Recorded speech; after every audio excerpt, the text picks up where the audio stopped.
l'intérêt que vous portez à votre émission Congo Histoire, qui a le plaisir de recevoir pour vous, avec vous, encore une fois, Monsieur le DGA, Freddy Mulumba, à qui nous disons bonjour. Bonjour, cher ami. Vous allez bien? Très bien. C'est facile? Quoi? D'être DGA à la RTNC. Ouais, vous savez, j'ai déjà occupé des postes de responsabilité quand même. Ah, okay. Moi, c'est tout normal. C'est une vie... c'est mon job, quoi. Donc...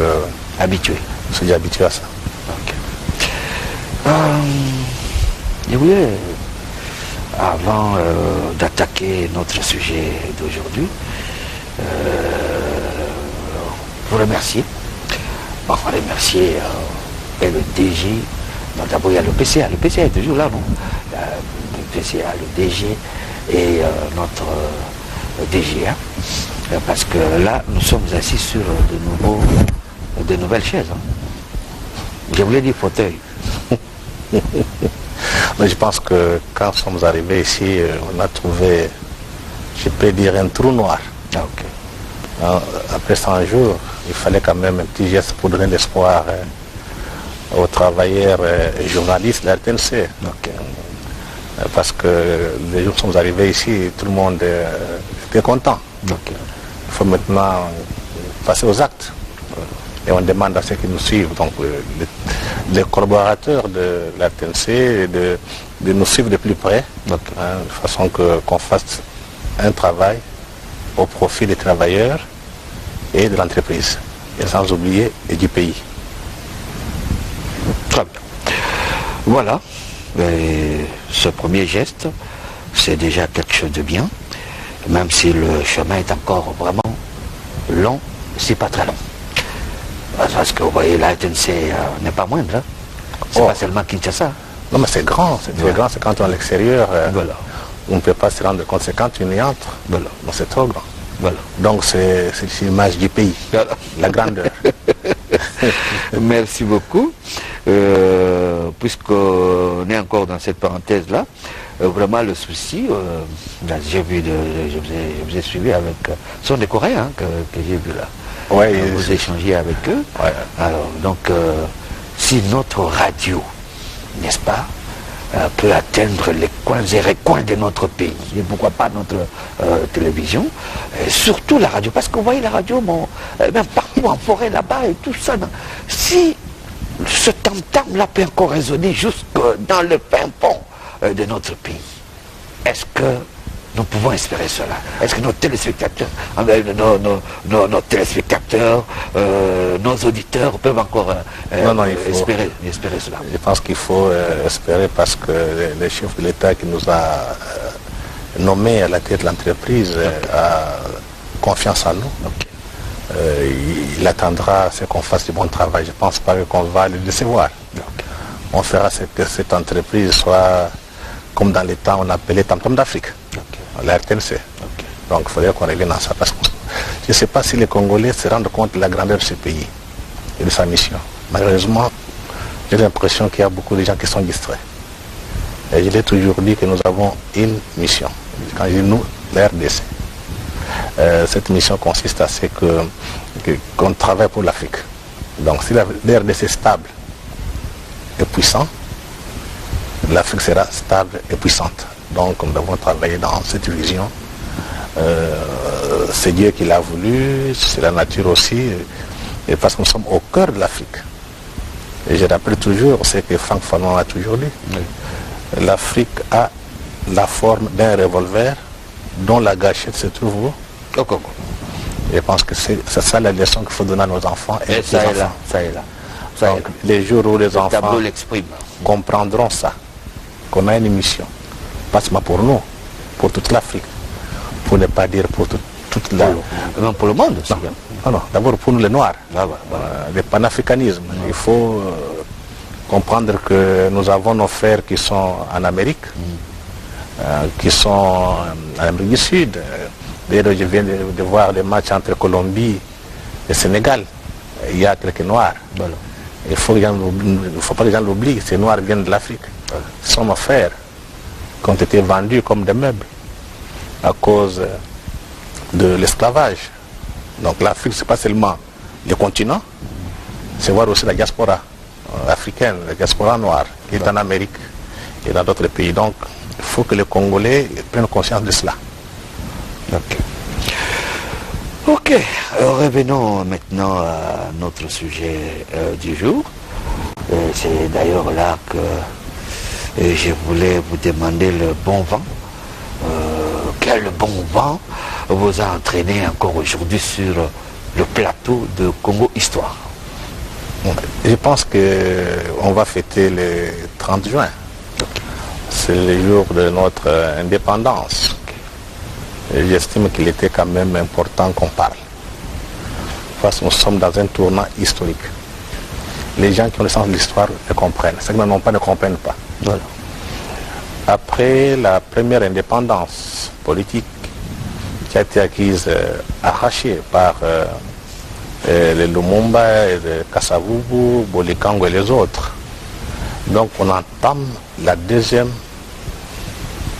indépendance, la deuxième lutte, la lutte pour la deuxième indépendance. Donc, cette fois-ci, ce sera beaucoup plus économique. Et pour cela, il faudrait que les Congolais s'assument. Les Congolais prennent leur destin en main. Et je dirais, pour actualiser un peu la situation, il faut que les Congolais, avec les élections qui vont venir, essayent de voter ou bien élire leurs propres dirigeants, qui ne dépendent pas de l'extérieur, mais des Congolais, des élites qui sont, je dirais, un peu au service du Congo et de la population. Donc les élections qui vont venir seront des élections décisives, dans le sens que nous allons décider du destin et l'avenir de notre pays et l'avenir de nos enfants. Donc il faudrait que les gens se mobilisent pour que le 23 décembre qu'on ait des élections. Parce que vous avez vu pendant toute une période, tout le monde demandait élection. Ceux qui exigeaient ces élections sont les premiers à les saboter. Pourquoi ils sabotent? Parce qu'ils sont sûrs qu'en cas d'élection, les Congolais vont décider eux-mêmes.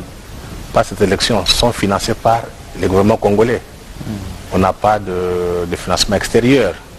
Parce que vous savez, quand quelqu'un finance, il ne le fait pas parce qu'on vous aime, il le fait parce qu'il y a des intérêts derrière. Mais cette fois-ci, c'est les Congolais même qui prennent en charge toutes les élections. Donc, ça sera très capital. Si le processus aboutit, ça sera la deuxième indépendance qu'on aura. Donc, nous allons décider de nous-mêmes. Et ça tombe bien parce qu'il y a des mutations sur le plan international qui passent ici inaperçues. Ceux qui vont diriger le monde demain, donc ceux qui dirigent aujourd'hui, il y a trois personnalités, trois grandes puissances.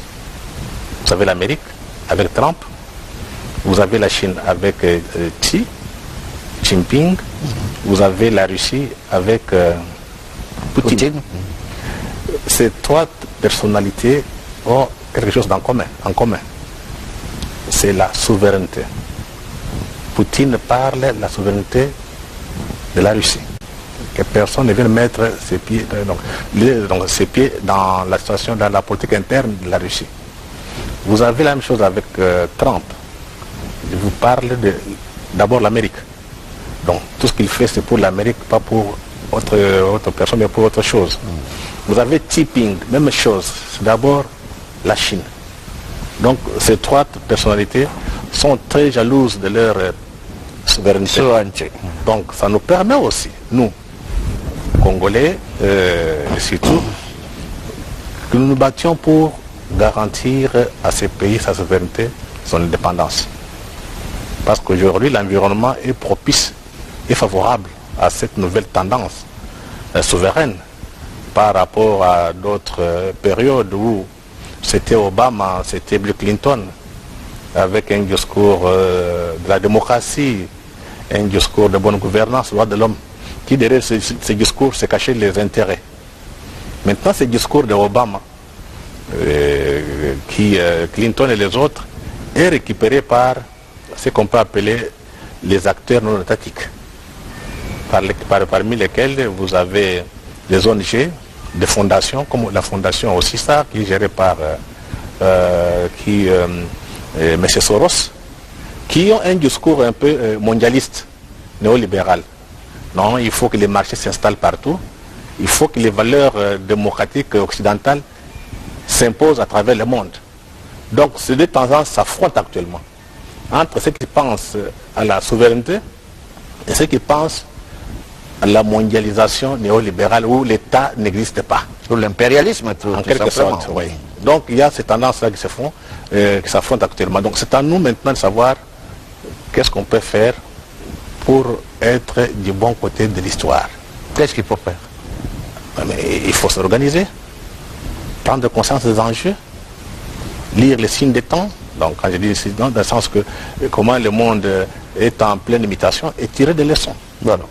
Parce que j'ai toujours dit, Dieu n'a pas créé le Congo et l'Afrique pour être dominés. 5 siècles de domination, esclavage, traite négrière, colonisation, néocolonisation. Je pense que le moment est arrivé que les Noirs, que les Congolais et que les Africains se libèrent. Et ça demande une prise de conscience générale et de savoir qu'on ne va pas arrêter la roue de l'histoire.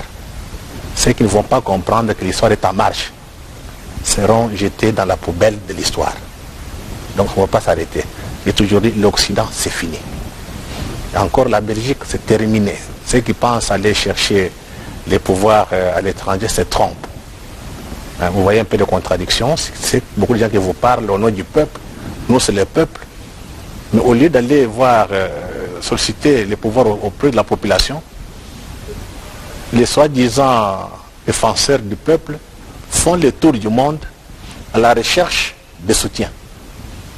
Ils sont au Canada, ils sont en Belgique, en Amérique maintenant parce que Trump n'est pas d'accord avec eux, il ne faut plus de bruit. Donc c'est demander à notre peuple, surtout la jeunesse, de prendre conscience. Personne ne pourra vous rendre heureux à part nous-mêmes. Donc quand vous voyez un étranger venir vous dire que je vous aime, c'est un menteur. Et surtout quand quelqu'un commence à dire tu es bon, un étranger, c'est un occidental, ça signifie que tu as trahi. Mais quand un occidental commence à te faire des problèmes, il faut te mettre en tête que tu es du bon côté de l'histoire. Donc c'est une leçon à apprendre et dire aux gens, l'histoire est faite ainsi. Il y a des périodes de succès et des périodes d'échec. Voilà. Donc on a connu quand même une période difficile dans l'échec depuis 60 jusqu'à ces jours. Donc la vie est faite des hauts et des bas.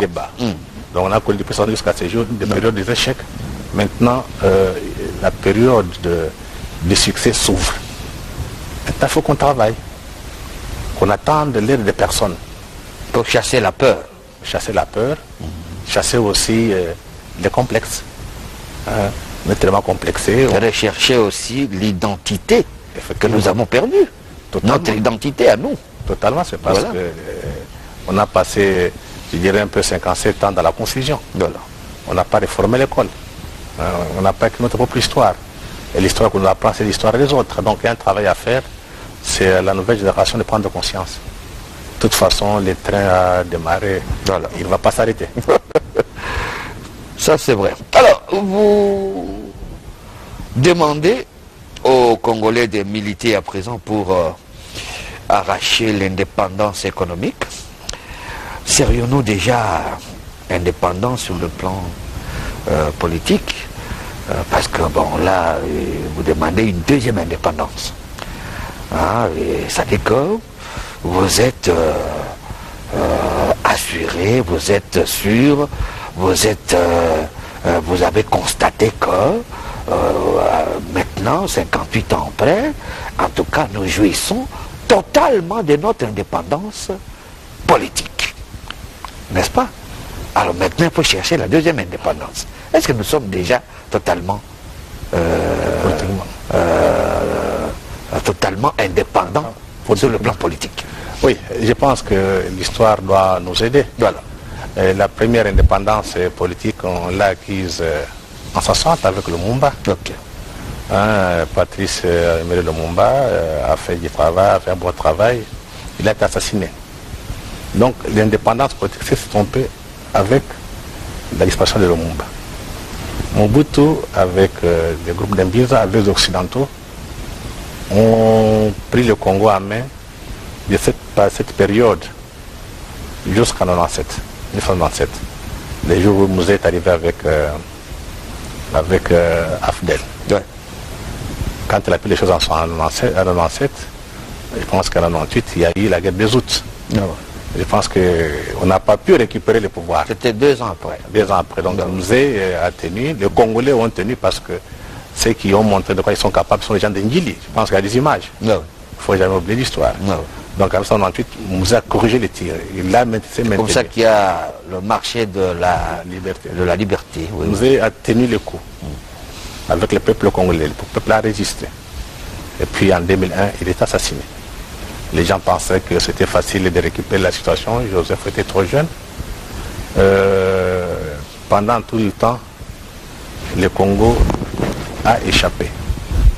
Parce que quand vous regardez de plus près, il y avait une période difficile. Mais l'indépendance politique ne nous a pas échappé. Et cette indépendance politique que Mouzé avait déjà commencé, Joseph l'a confirmé en 2006 et 2011. Nous procédons maintenant aux élections de 2018, le 23 décembre. Ça va confirmer, confronter, renforcer notre indépendance politique. Mais cette indépendance politique aura tout le sens quand elle sera complétée par l'indépendance économique qu'on n'avait pas eue en 60. Parce que le Lumumba qui voulait réclamer où sont les minéraux du Congo, où est l'argent du Congo, a été assassiné pour ça. Maintenant, on vient d'avoir peut-être, ça passe inaperçu sur les gens, peut-être les historiens viendront faire leur travail. Le code minier. Les vrais. Les vrais historiens. Le code minier, le nouveau code minier qui est sorti ici. Beaucoup de gens ne comprennent pas. Et c'est curieux de voir que les Congolais même ne savent pas la portée de cet acte. Voilà, pour la toute première fois dans notre histoire, et les peuples, et les politiques, et les parlementaires, tout le monde s'est mis d'accord pour dire qu'on doit revoir ces nouveaux codes miniers et faire un nouveau code minier. Après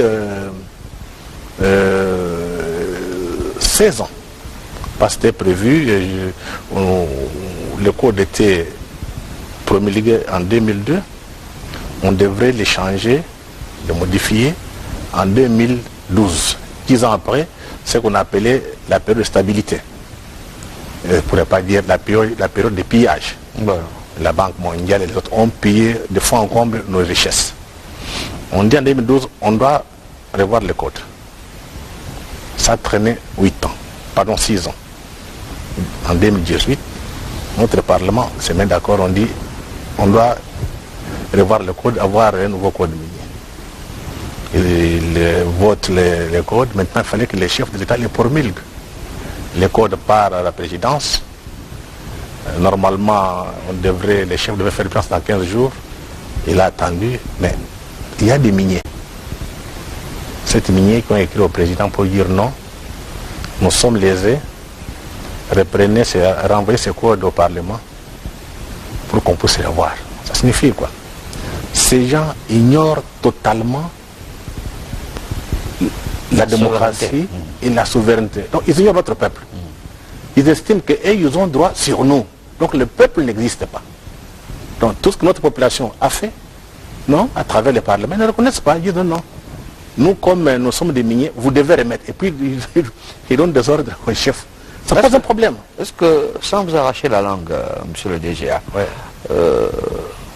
auriez-vous déjà jeté un coup d'œil sur ce que les impérialistes appellent la charte de l'impérialisme?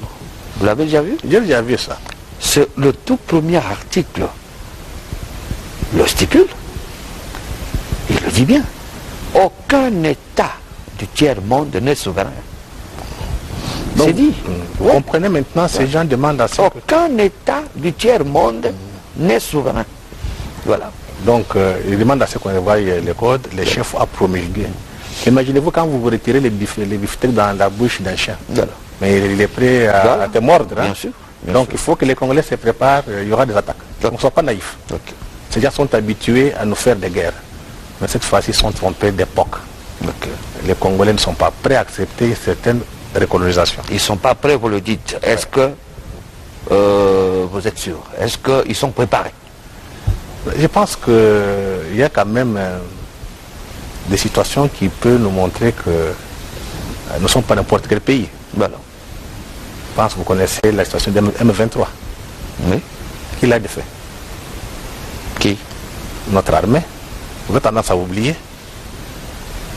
Qui a défait M23? Non, pour ne pas dire les forces armées rwandaises. Parce que ce n'est pas M23. C'est notre armée. Il y avait tout le monde là-dedans. Il y avait beaucoup de pays. Et les 2 autres qui se battaient avant que l'Angola, la Namibie et le Zimbabwe arrivent, ce n'était pas le peuple. Donc on doit retenir une seule chose. Quand il s'agit de la défense de la patrie. Là, vous faites allusion à l'action de Tchango. La population quand Mouzé a parlé, le peuple s'est présenté. Et même à travers le pays, hein, il y a eu des actions par-ci par-là. Donc vous comprenez, d'autodéfense populaire. Nous ne sommes pas n'importe quel peuple. Voilà. Donc c'est pour dire à ceux qui pensent venir encore faire une promenade de santé qu'ils se trompent. On va continuer, monsieur le DGA. Vous avez insisté, vous avez vraiment insisté, vous avez dit, Lushima, est-ce que dans vos archives là, vous pouvez retrouver le discours de Lumumba dit lors de la cérémonie, hein, c'était la cérémonie du 30 juin et tout ça là, le jour où notre indépendance a été proclamée, ou tout ça.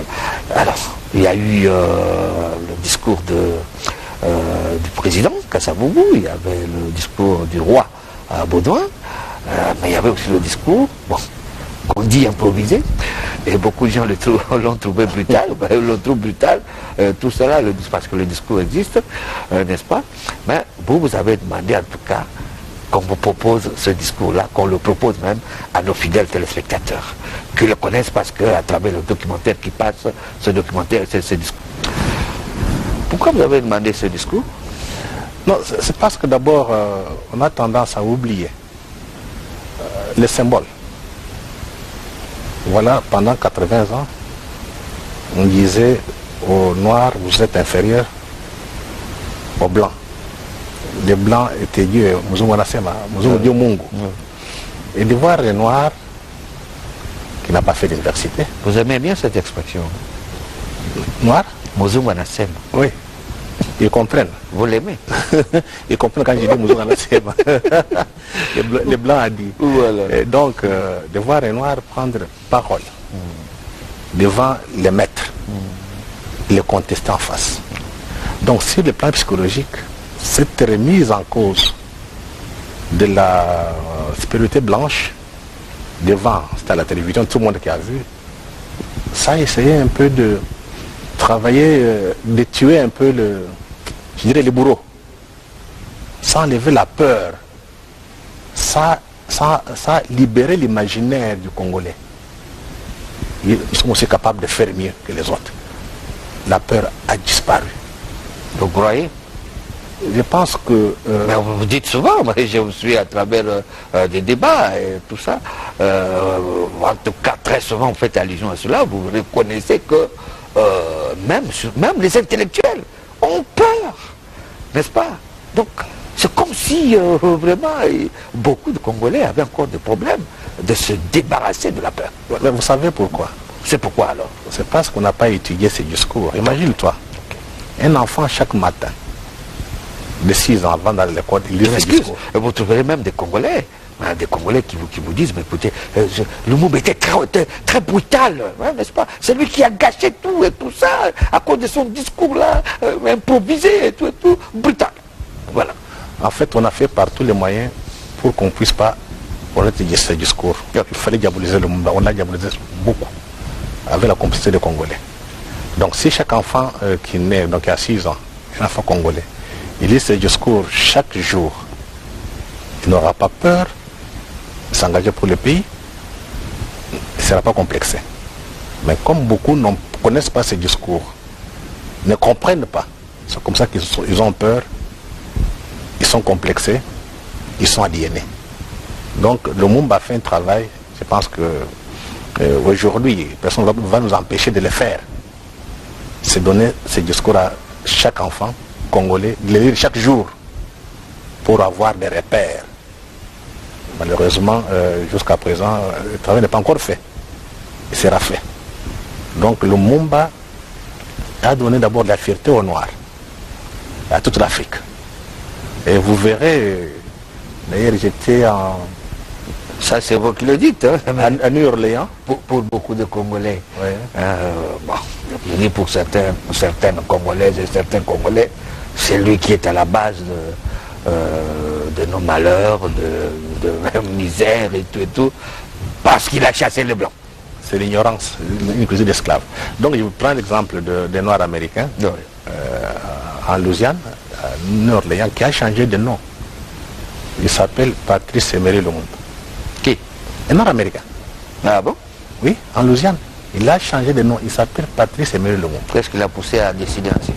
Vous savez, ils ont souffert de l'esclavage, de l'humiliation. Pendant cette période. Et quand on voit un Noir devant un Blanc parler, comme le Lumumba, pour c'était un symbole. C'est pour ça que les Nord-Américains ont beaucoup plus de respect pour le Lumumba que les Congolais, parce que les Nord-Américains ont fait un travail de mémoire. Nous, on n'a pas encore fait ça. C'est notre faiblesse. C'est comme ça que tu vois les gens où ils disent le Lumumba a fait ça. Parce que qu'est-ce que nous attendons pour le faire?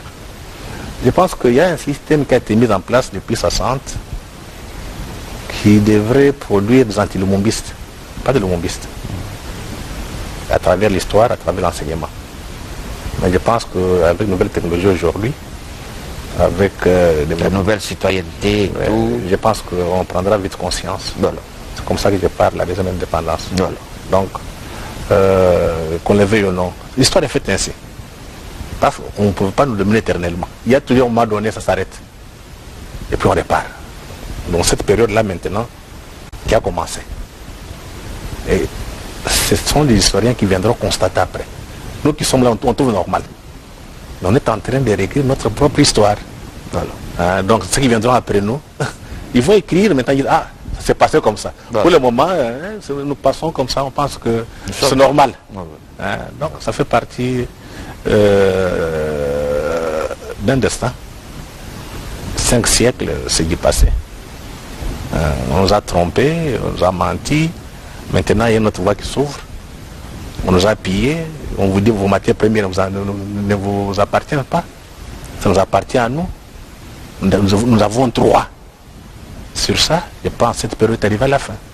Mais ça ne va pas se passer comme dans une église. Voilà.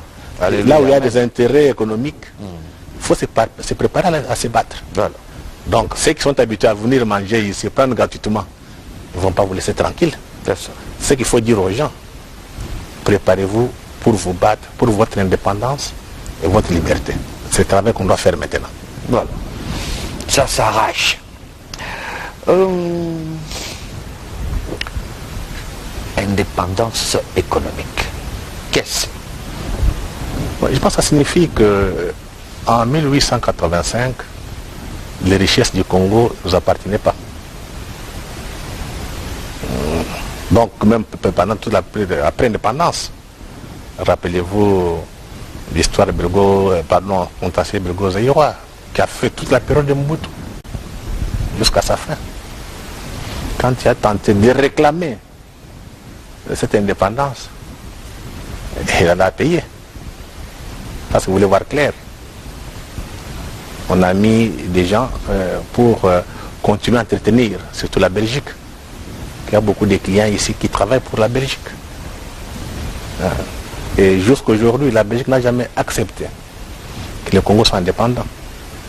Déjà en 60, quand il y a eu la session katangaise, la Belgique était le seul pays qui avait un ambassadeur au Katanga. Le seul pays au monde. Donc jusqu'à aujourd'hui, la Belgique n'accepte pas et n'acceptera jamais qu'on soit indépendant. Donc il faut engager une preuve de force intellectuelle, culturelle et économique. Parce que les Belges, ce sont des commissionnaires. Donc sans le Congo, la Belgique n'existe pas. Partout ils passent, ils vous disent, nous avons l'expertise du Congo. Si vous voulez aller au Congo, passez par nous. Donc ils n'ont jamais accepté d'avoir perdu le Congo. Bien si les Congolais veulent signer des contrats avec X pays, tout ça, X, Y, il faut passer par eux. Effectivement, donc ils pensent à Berlin, en 1885. Pour eux, Berlin n'est pas encore terminé. Hein, Berlin continue toujours. Donc nous devons travailler sous leur domination. Voilà pourquoi vous avez la plupart des hommes politiques qui se retrouvent à Bruxelles. Voilà. Et c'est entendu que les hommes politiques, l'opposition congolaise est à Paris. Pourquoi est en Belgique? Et c'est entendu l'opposition congolaise est en Amérique, à Washington, non. Tous sont en Belgique. Et l'élite belge qui a des intérêts au Congo les manipule. Quand ils sentent que quelque chose ne marche plus, l'opposition, on te prend des moyens, elle va attaquer. Rappelez-vous du temps de Ngoza Kalibond. Ngoza contre Mobutu, qu'est-ce qui s'est passé? Quand Ngoza se fâche, elle part à Bruxelles, il écrit des livres contre Mobutu. Quand Mobutu s'arrange avec eux, Ngoza retourne. Donc ils sont dans cette vision d'utiliser le Congo pour les intérêts, les Congolais, pardon. Quand les Congolais s'entendent, ils ne sont pas contents. Donc la Belgique travaillera toujours pour diviser les élites congolaises. Ça, c'est une donne. Ici, ils ne sont pas dans les sentiments. C'est une donne. Et ça, c'est ce que vous avez l'habitude d'appeler souvent le néocolonialisme. Effectivement. Ça ne peut pas manquer. Imagine-toi un jour, on dit on coupe nos relations économiques avec la Belgique. Elle va vivre où? Déjà, avec SN, on a réduit le nombre de vols. Ils en souffrent. Hein? Ils ont une culture, je pense, de rentiers. Ne pas travailler, mais vivre sur le dos des autres. Avez-vous fait le tour du Congo? Montrez-moi les bâtiments que les Belges ont laissés ici.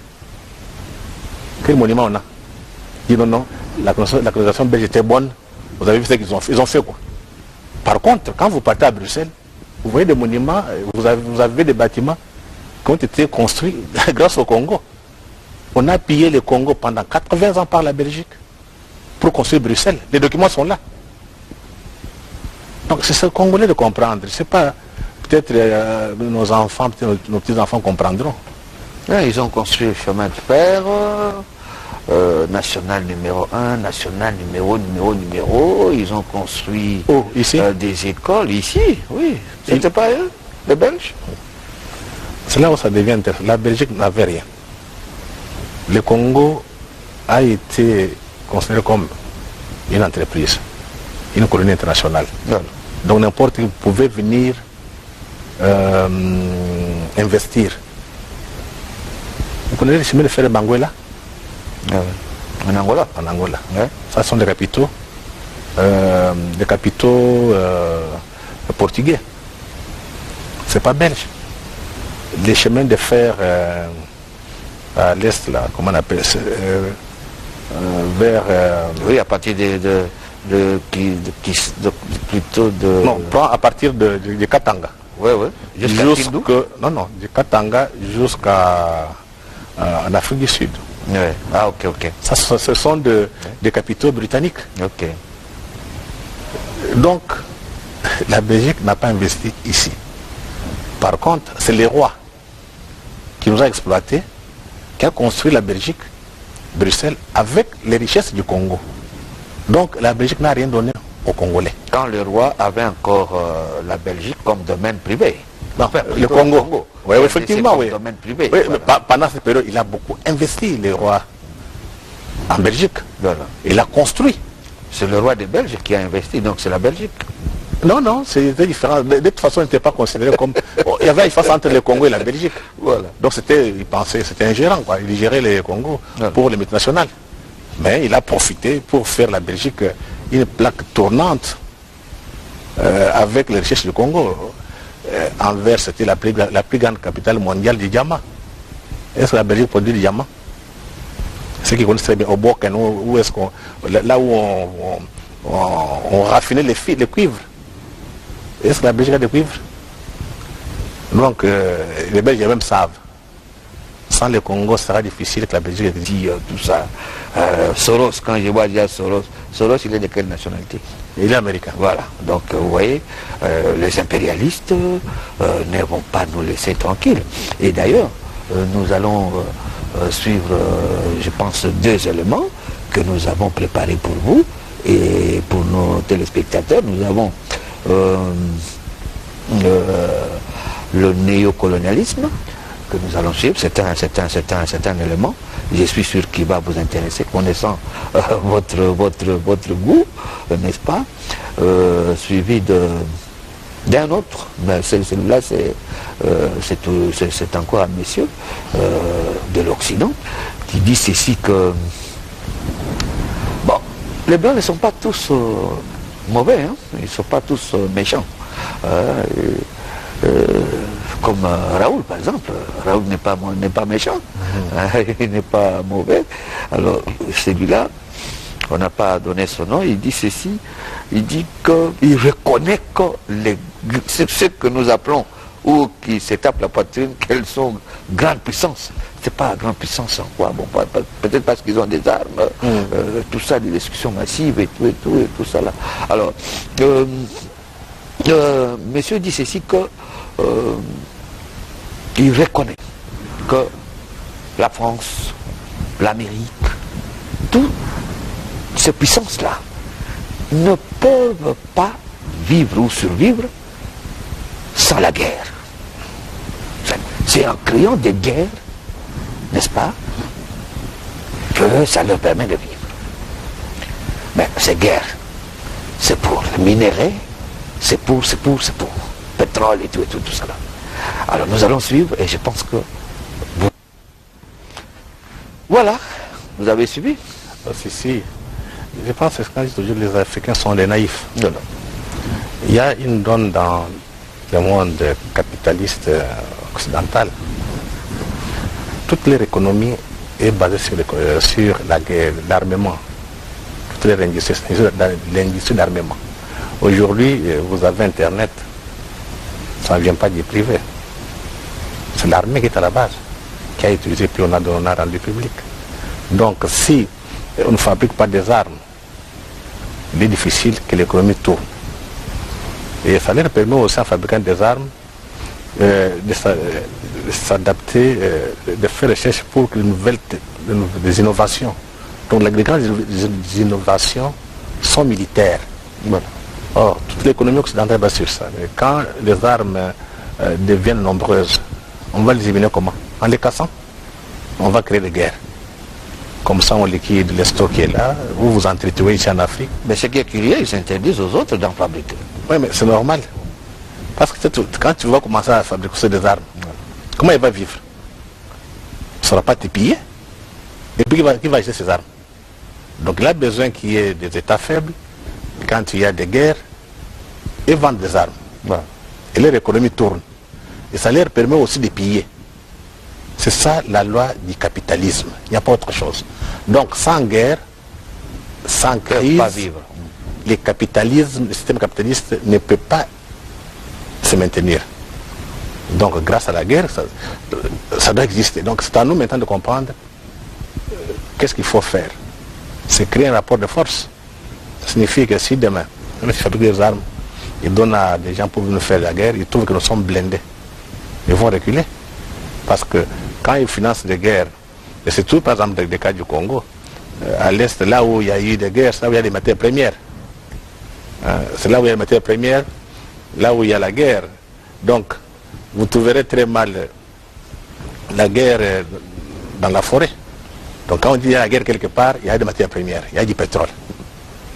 Donc il faut que les gens comprennent ces liens entre guerre et richesse. Donc si vous n'êtes pas capable de protéger vos richesses, on veut les prendre par des barbares entre guillemets, non pas d'état d'âme. Vous pleurez ici, on vous tue, et ils disent nous faisons des affaires. Donc des logiques différentes. Et dans ces conditions, il faut créer ce qu'on appelle les rapports de force. Ils viennent et vous trouvent blindés, ils tirent, vous tirez. Ils viennent négocier. Voilà. C'est ça Trump avec les Coréens du Nord. Ben, C'est ça la vie, c'est ça la logique. Mais les Africains sont tellement naïfs, les Congolais. Ils estiment qu'en priant, en pleurant, on aura pitié de vous. C'est faux. Vous vous armez pour vous battre. Et quand ils sauront que vous êtes fort, ils vont négocier.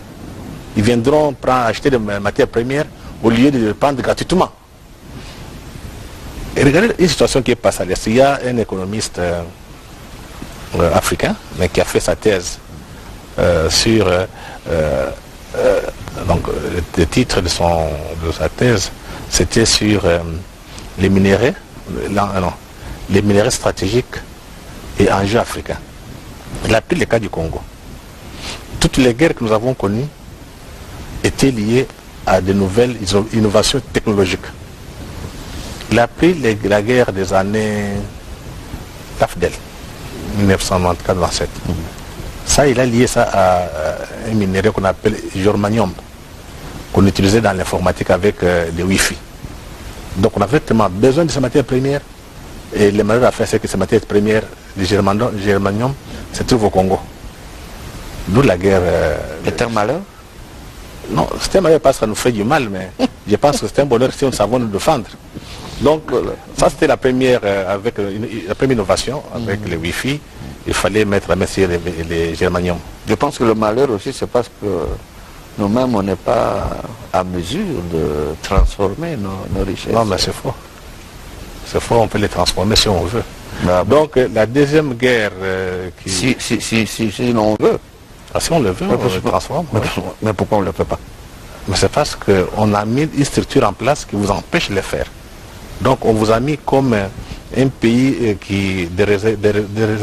un pays réservoir de matières premières. Donc on a créé un système comme ça pour vous maintenir dans ces conditions-là. Donc pour nous maintenir dans la pauvreté, oui, la misère, dans la les société conditions de consommation. Non, dans les conditions de dominer. Okay. Hein? Éternel. Donc il y a la première étape de la guerre. Donc c'est à nous de prendre conscience. Effectivement.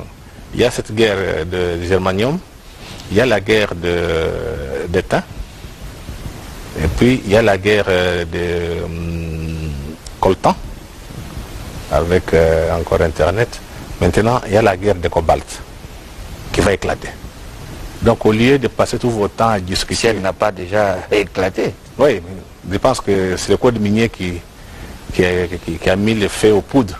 Hein? Le nouveau code minier. Le nouveau code minier, oui. Donc il faut qu'on se prépare à la guerre du coltan. Donc, du cobalt. Alors, je pense qu'il faut sensibiliser la population, n'est-ce pas? Bon, à travers les ONG, les associations, à l'école aussi, hein, n'est-ce pas? C'est très important. Parce qu'on a l'impression que le peuple, c'est comme si le peuple n'était pas vraiment très bien informé. Bon, descendez un peu, vous êtes à la cité et tout, vous verrez que beaucoup de gens, bon, c'est comme si... Mais tu parles, tu te rends compte que le peuple n'est pas informé. Qui informe le peuple? Voilà. C'est qui? Ce sont les médias, non? Oui. Qui contrôle les médias? Et vous allez voir la plupart des médias, surtout les radios, qui sont financés par les ONG internationales, mais certaines ambassades, véhiculent un discours quelquefois contraire aux intérêts de la nation. Et là où il y a des problèmes, on ne veut pas expliquer au peuple ce qui se passe. Donc les médias ont une responsabilité. Okay.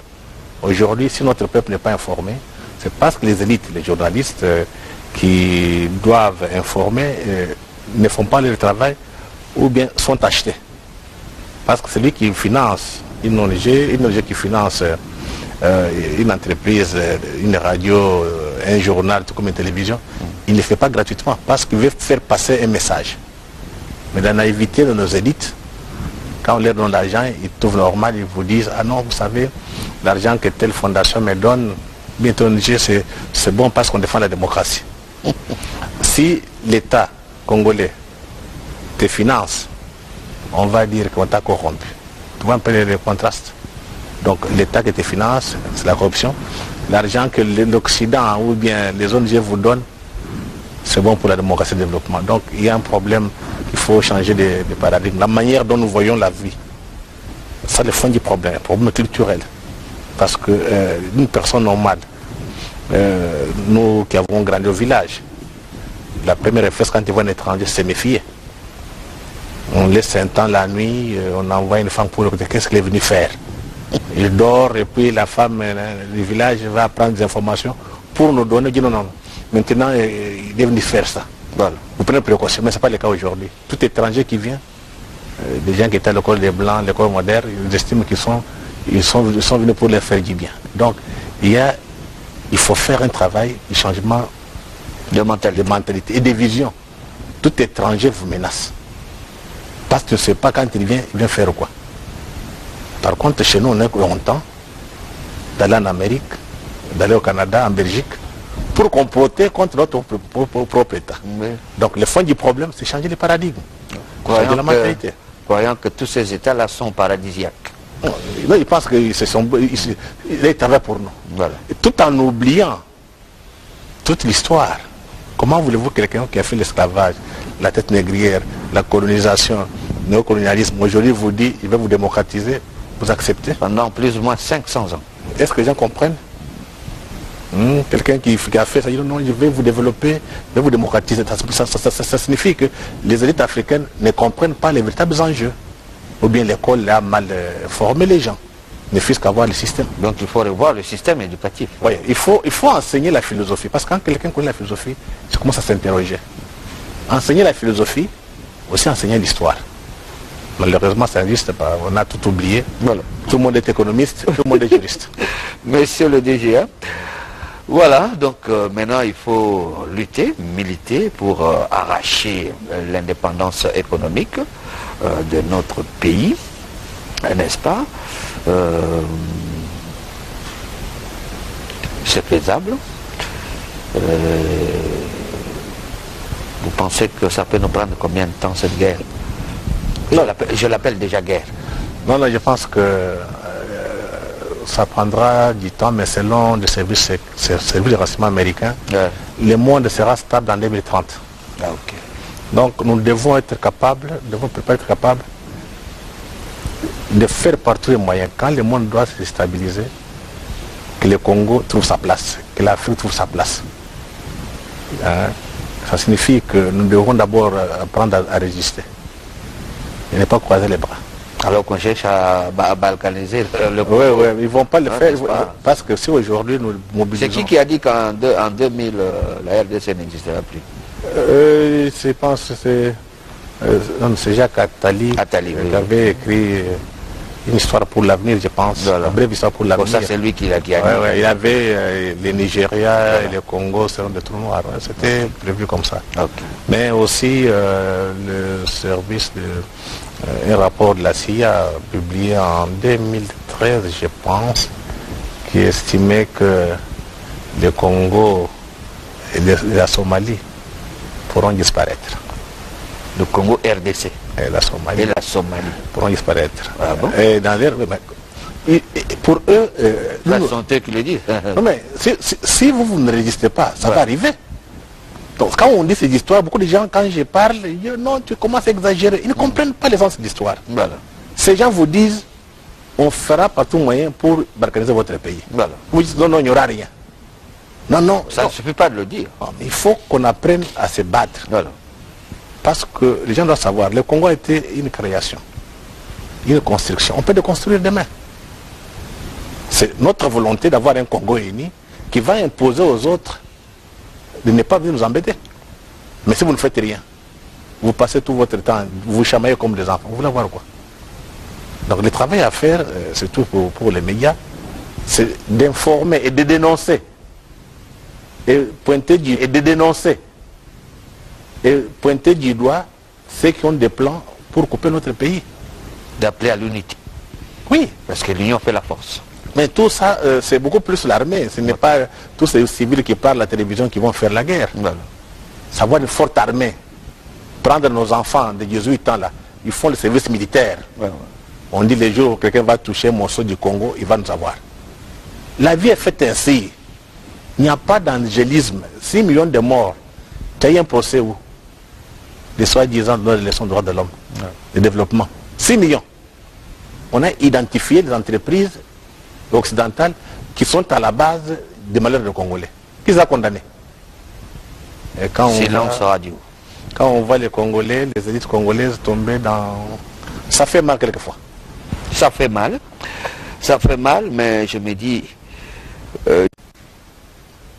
à la lutte pour arracher l'indépendance économique, certains néocolonialistes, par contre, eux pensent qu'il faut recoloniser le Congo, RDC. Nous sommes tombés sur, dans nos pérégrinations socioculturelles, n'est-ce pas, nous sommes tombés sur un élément que nous allons visionner avec vous, que nous allons voir avec vous, n'est-ce pas. Il s'agit je pense que c'est un Belge, hein, ou un Français, bon, il s'appelle Antoine de Klerk, n'est-ce pas, qui est venu ici qui est venu comme mercenaire, à la veille de 1960, à la veille de l'indépendance de notre pays, n'est-ce pas, comme mercenaires, parmi les mercenaires qui sont venus pour empêcher aux Congolais d'accéder à l'indépendance. Mais malgré eux, malgré leurs efforts et tout, parce que le Congolais, quand même s'il y avait des traites, mais la majorité s'était unie pour arracher l'indépendance. Et c'était le cas. Nous avons arraché notre indépendance. Ce monsieur-là, Antoine de Klerk, il a refusé de retourner en Occident. Enfin, je pense qu'il doit être belge ou français, n'est-ce pas? Alors, lors des pillages de 90, 91, par là, 92, il y a un reporter blanc qui est venu, qui a sillonné un peu partout, qui va découvrir un de ses compatriotes. Je parle ici, bon, si on considère l'Occident comme une patrie, comme un pays. Il arrive là, il dit, mais qu'est-ce que vous faites ici? Mais ça ne va pas, la situation et tout, les pillages et tout ça. Et qu'est-ce que vous continuez de faire ici?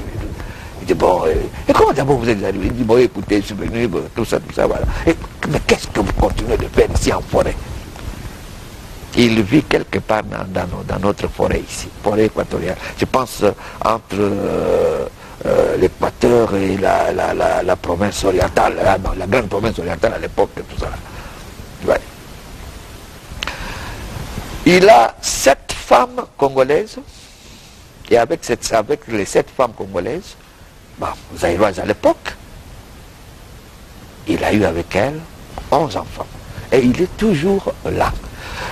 Alors, qu'est-ce qu'il attend pour retourner? C'est ça la question du reporter, son compatriote blanc. Il lui dira ceci, moi quitter le Congo, retourner en Europe, je ne le ferai pas. Et alors il dit, mais qu'est-ce que vous allez faire? Il dit, je vais continuer de rester ici. Je resterai ici jusqu'à la recolonisation, c'est-à-dire jusqu'à ce que nous allons recoloniser ce pays, le Congo. C'est bon. À cet âge-là, je ne sais pas, peut-être qu'il était déjà cinquantenaire ou sexagénaire, je ne sais pas.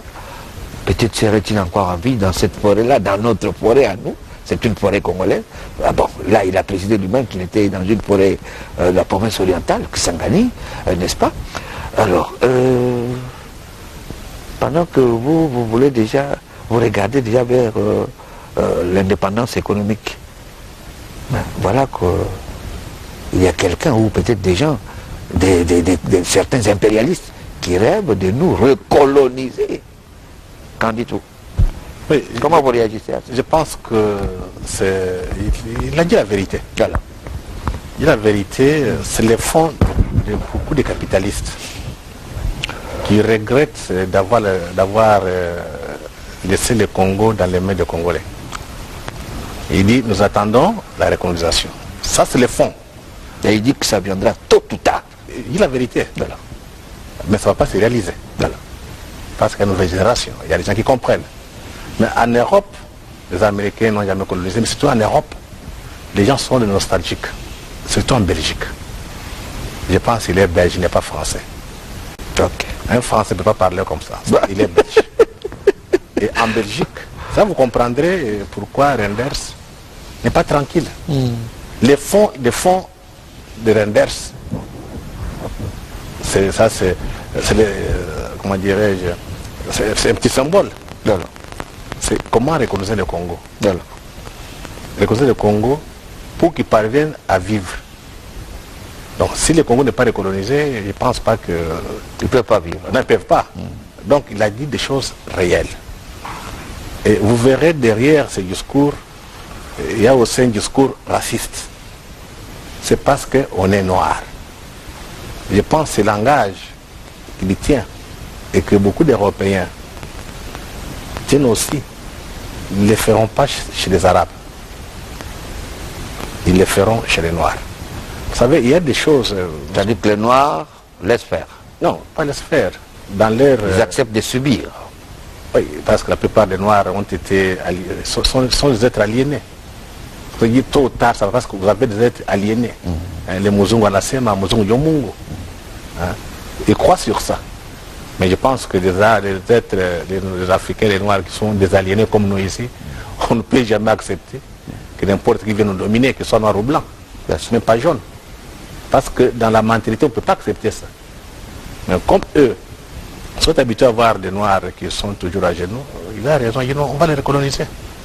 C'est ce qu'ils veulent faire. C'est comme moi j'ai dit. Et ils ont leur projet de recolonisation. Nous avons notre projet de la deuxième indépendance. On va y arriver. On ne va pas leur demander leur point de vue. On va y arriver, nous serons indépendants. Ces pays nous appartiennent. Pas aux capitalistes, pas aux étrangers. Et nous allons nous battre, et nos enfants, et nos petits-enfants, pour qu'on soit indépendants. C'est ce qui est logique et normal. Mais les élites qui sont aliénées, ils pensent que notre bonheur viendra de l'étranger. Donc ils vous disent, mais vous cherchez quoi? Vous avez une femme, vous avez une voiture, vous avez l'argent, vous vivez, mais vous cherchez encore quoi? Donc une culture d'esclaves. L'essentiel, qu'on vive, même si on est esclave. Donc ils n'ont pas pour eux l'indépendance, la liberté ne dit rien. L'essentiel, c'est de boire. De boire et de manger, de jouir. Danser. Donc c'est comme ça qu'on est des esclaves. Voilà. Mais je pense que parmi les Congolais aujourd'hui, avec cette histoire, avec le discours de Lumumba, de Mzee, je vois très mal de tels projets puissent se réaliser. Donc le Congo ne sera pas recolonisé. Merci beaucoup. Vous le dites souvent, ça ne suffit pas de le dire, mais il faut s'organiser, n'est-ce pas, pour que cela ne nous arrive pas, n'arrive pas à nos enfants, aux enfants de nos enfants, aux générations futures. Il faut faire quelque chose. Et c'est déjà aujourd'hui. Parce que nos ancêtres se sont battus, raison pour laquelle aujourd'hui nous pouvons nous taper la poitrine que nous sommes Congolais, que ce pays nous appartient. Il y a des gens qui sont morts, comme les Kimpavita. C'était une dame, mais elle a décidé de défendre la patrie. Elle est morte, n'est-ce pas, pour la communauté, n'est-ce pas? Kimbangu, il était très jeune, mais il a dit non. Il a dit non. Et bien d'autres, les Lumumba, les Kassavubu, même si avec le temps, bon, il y en a qui se sont trahis et tout ça, chose qu'il faut éviter vraiment, n'est-ce pas? Voilà, là vous avez Mama Kimpavita, Yaya Kimpavita comme on l'appelle au Congo central, n'est-ce pas? N'est-ce pas? Et Mfumu Kimbangu, n'est-ce pas? Mais si vous allez en Kamba, là-bas on préfère l'appeler Papa Kimbangu, n'est-ce pas? Ou bien Tata Kimbangu, n'est-ce pas? Comme vous voyez là. C'est des gens qui sont morts pour nous. Ils sont morts pour nous. Nous aussi, nous devons nous défendre pour que les générations futures soient fiers de nous. Comme nous sommes fiers de Yaya Kimpavita, Tata Kimbangu, Kassavubu, Lumumba et tous les autres. Et même ceux qui sont morts sans laisser de traces. Avant de vous accorder le mot de la fin pour aujourd'hui, monsieur le DGA, laissez-moi faire un clin d'œil sur un patriarche, parce que c'est un homme en uniforme. Je vois que vous respectez les hommes en uniforme. Mais là, il était en famille, c'est le général Oleko, le le général Oleko qui vient de fêter ses 70 ans d'âge, n'est-ce pas? Bon, nous étions là. Nous avons été invités. Bon, c'est la famille. Nos téléspectateurs le savent, je le dis souvent. C'est un oncle pour moi. Alors, il a corrigé mes poèmes quand j'étais tout petit. Tout ça. Je n'ai jamais oublié un de ces poèmes-là. J'arrive, il était à la cité Salongo, à Lemba. Alors, j'arrive là, il dit, bon, je te vois là, à l'émission Barza, de Wamouchana et tout ça. Alors, montre-moi un peu ce que tu sais faire. Alors, tout ça là, je lui ai montré, voilà un poème que je viens d'écrire. L'intitulé, c'était « La vie est dure ». C'était ça l'intitulé. « La vie est dure ». Il a dit, bon, il a lu, il a dit, bon, c'est bon, mais, tu vois l'intitulé là, « La vie est dure ». C'est pas très poétique, c'est pas poétique. Bon, ça, c'est prosaïque, n'est-ce pas? Voilà, pour être un peu plus poétique, n'est-ce pas? Il faudra inverser.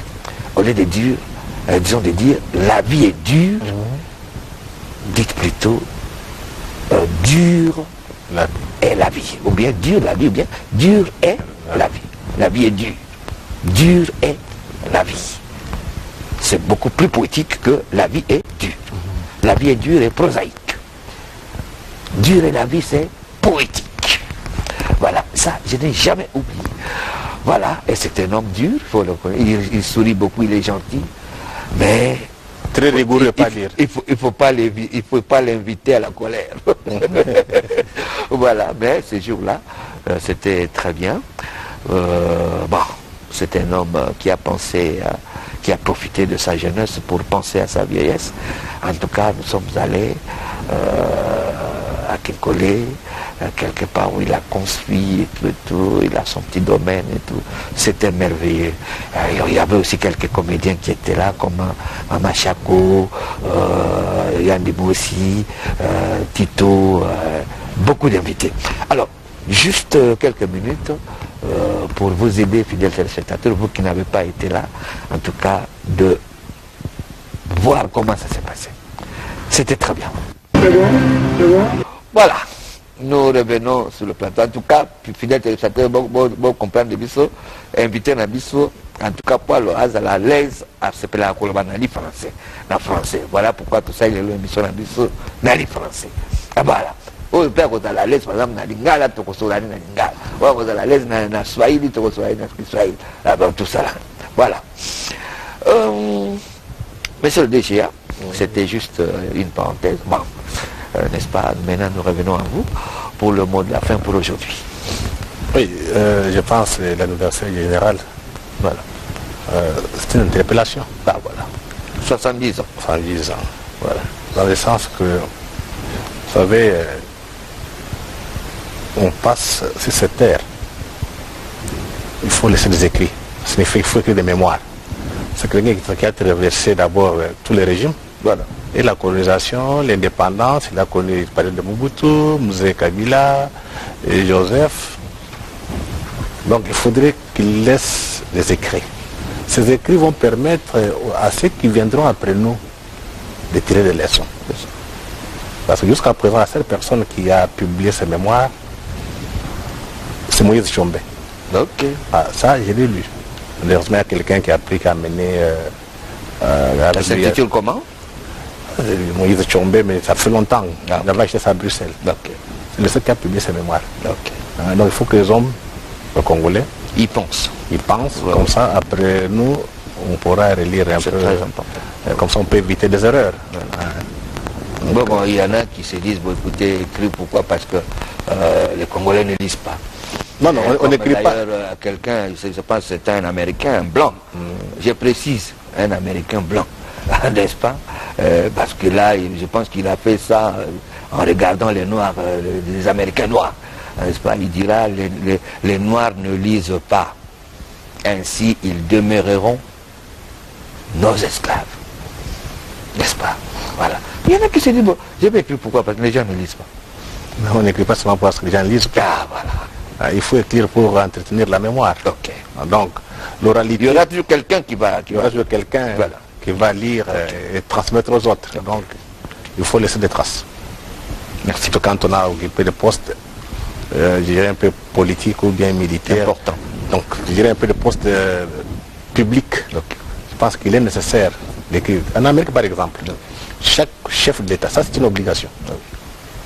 Chaque président de la République, chaque président américain doit écrire son passage à... Même dans la CIA. À la Maison Blanche. Donc tu verras, tous les présidents américains ont leur mémoire. Ça permet aux gens, aux présidents qui viendront après eux, de comprendre comment ça fonctionne. Donc si aujourd'hui nous pouvons adopter les mêmes attitudes, quand vous avez un poste important, vous pouvez seulement expliquer comment ça fonctionne tout simplement. On ne vous demande pas d'aller en profondeur. Mais du moins, ceux qui viendront vous remplacer ont quand même certaines matières et ça permet à ce qu'on puisse reconstruire notre mémoire collective et notre histoire. Donc on ne va pas réécrire l'histoire sur base de l'oralité, non.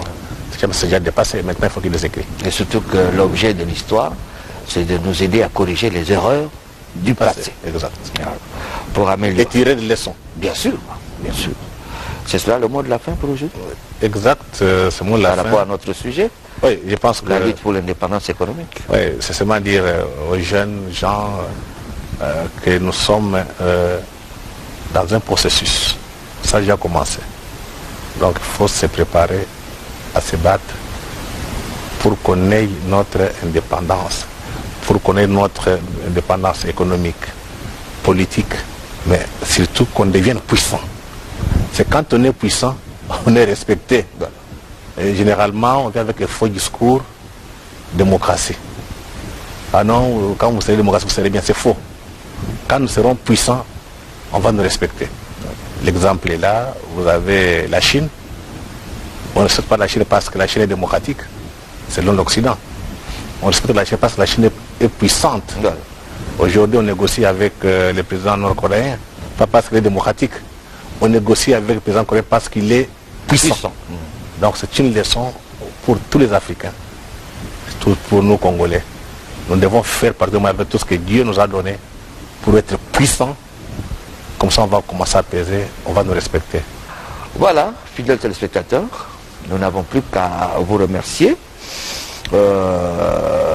Joyeux anniversaire, bon, nous venons de le faire au patriarche Oléko pour ses 70 ans d'âge, n'est-ce pas? Mettez Oléko, colonel Dani Oléko, et toute la famille, en tout cas, il a eu aussi beaucoup d'enfants, il y a beaucoup d'enfants, on ne saura pas tous les citer ici, en tout cas au nom de toute la famille, maman Françoise, n'est-ce pas, papa Marcel Salomo et toute la famille, en tout cas, c'était très bien.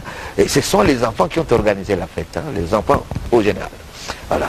Ils ont surpassé leur papa, en tout cas pour eux, ils ont dit non papa, non, 70 ans c'est pas rien en tout cas, tout ça. Et ils ont réussi le coup, voilà, et ça s'est très bien passé. Pasteur Jules Molindoa à Goma, église cité de refuge, nous espérons en tout cas, nous attendons les éléments parce qu'il tient à nous envoyer des éléments, il tient même aussi à nous inviter à Goma pour des émissions là-bas et nous attendons. Le vice-gouverneur du Sud Kivu aussi compte nous inviter. Nous espérons y aller pour voir comment ils se battent pour relever le défi là-bas, la reconstruction, n'est-ce pas, du sud, disons de la province du Sud Kivu. Fidèles téléspectateurs, pour aujourd'hui, on s'arrête là. On s'arrête ici, n'est-ce pas? Nous vous souhaitons une très bonne fête d'indépendance. Mais quelqu'un a dit ceci. Même pendant la fête, ne perdons pas la tête. Ingeta et Bob. Monsieur le DG. Merci beaucoup.